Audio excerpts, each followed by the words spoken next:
मला सगळ्या जातीचा समावेश आहे, सपोर्ट आहे. धनगर समाज असो, मराठा समाज असो, त्यांचा सपोर्ट आहे. पण जे राजकीय नेते स्वतःची पोळी बांधण्यासाठी आम्हाला जे टार्गेट करतोय मनोज दादाला, की त्यांच्यासाठी सांगणं आहे तुम्ही तुमची राजकीय पोळी सापडायलात, पण सुपडा साफ करायला मराठा समाज महाराष्ट्रात आहे हे विसरू नका. बीड जिल्हा आहे, बीड जिल्ह्याला विचारा कसा सुपडा साफ होतोय. सुपडा साफ करायला फक्त 10 मिनटं लागतात. बीड जिल्ह्यात एक बी ठेवलं नाही. हे आमचा बीड जिल्हा आहे. धाराशिव असो, नांदेड असो, परभणी असो, या सगळ्याला माहिती आहे. अहमदनगर असो, अहिल्यानगर, त्यांना विचारा तुम्ही काय असतंय. आमचा संघर्ष तुम्ही बघितलाय.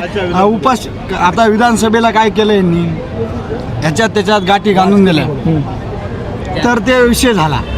तर आता आमचं एवढंच म्हणणं आहे की मनोज दादाला न्याय द्या.